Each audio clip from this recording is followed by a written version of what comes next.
Welcome to Daily Papers, the podcast where we break down fascinating new research into bite-sized pieces.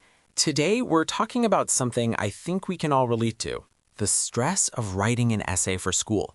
Do you remember that feeling? You have your ideas, but then you have to make them sound smart. Oh, completely. It's that classic battle in your head.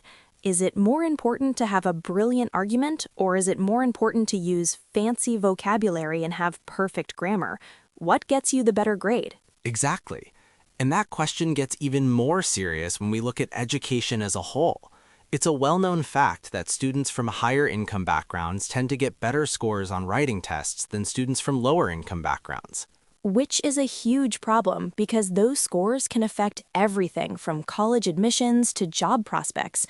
So the big question is why? Is that score gap happening because of differences in the substance of what students are writing, their ideas and arguments? Or is it about the form, how they're writing it, the style, the word choice, the sentence structure? Basically, what matters more, what you say or how you say it? A new paper from Nadav Kunievsky and Pedro Pertusi tackles this question head-on. It's called Content versus Form: What Drives the Writing Score Gap Across Socioeconomic Backgrounds? And they came up with a brilliantly clever way to answer it, because normally this is a really hard problem to solve. Content and style are totally tangled together. Right. A student who has been taught complex reasoning skills might also have been taught a more sophisticated vocabulary. It's like trying to figure out what makes a sandwich taste good. Is it the peanut butter or the jelly? Once they're mixed, it's hard to separate the flavors. But what if you could? What if you could take one student's essay with its specific arguments and evidence and see how it would score if it were written in a completely different style? Like a style makeover for an essay? How on earth would you do that? With AI, of course. The researchers took a huge data set of thousands of essays written by middle and high school students. Then, for each individual essay, they used a large language model, the same kind of tech behind tools like ChatGPT. Okay, I'm following. They gave the AI a very specific instruction. Take this essay, keep the core arguments, ideas, and facts exactly the same, but rewrite it multiple times in different styles. Wow. So they'd say, now write this essay so it sounds like it would get a 1 out of 6, and then, okay, now write the same essay so it sounds like it would get a perfect 6 out of 6? Precisely. They created several stylistic versions of every single essay, from basic to brilliant, all while preserving the original content. They call this a generated panel, and it's the key to the whole study. That's amazing, because now you can isolate the variables. You can see how much a score changes when only the style is different. You've successfully separated the peanut butter from the jelly. Exactly. So this allowed them to break down or decompose the overall score gap into its different parts.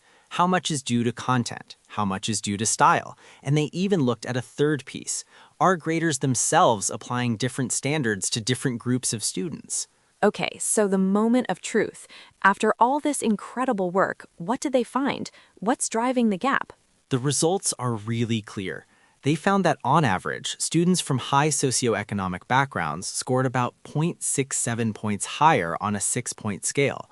And when they broke that gap down, Hit me with it. approximately 69% of that gap, so more than 2/3, was due to differences in the content of the essays. Wow, so it really is mostly about what students are saying, the quality of their arguments, the evidence they use, how they structure their reasoning. That's right. But style is not off the hook. Differences in style accounted for about 26% of the gap, so a full quarter of the disadvantage comes from how the ideas are expressed. Which is still a really significant chunk. And what about that third piece, the grading standards? That was the smallest part, only 5%. So it's not primarily about grader bias, at least in this data. It's really a story of content first, with style as a very important supporting actor. This has huge implications. For one, think about all the new AI writing tools. Tools that can polish your writing, fix your grammar, and make your sentences sound more academic. You'd think, great, let's give these to all students and it will level the playing field. But this research suggests that's not the case. Right, if you give every student a magic polisher, it might help with that 26% of the gap related to style, but it won't touch the huge 69% that's about content. A polished version of a weak argument is still a weak argument. And the researchers say this means that if we want to close these educational gaps, we can't just focus on surface-level fixes like grammar lessons. We need to address the deeper inequalities in education, the things that help students develop critical thinking and the ability to build a strong, persuasive case. That makes a lot of sense.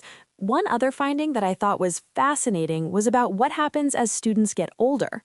Oh, yeah, that was super interesting.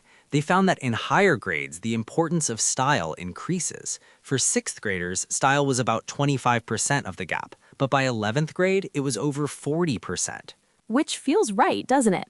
As you advance in your education, the expectation for how you communicate your ideas becomes much higher.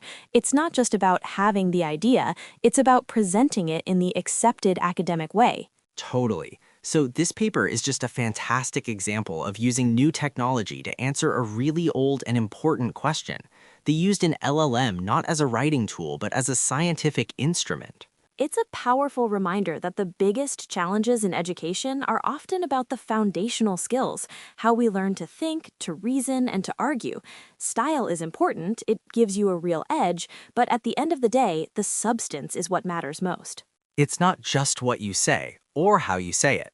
It's both, but the gap starts with the what. And that's our paper for today. Thanks for tuning in to Daily Papers.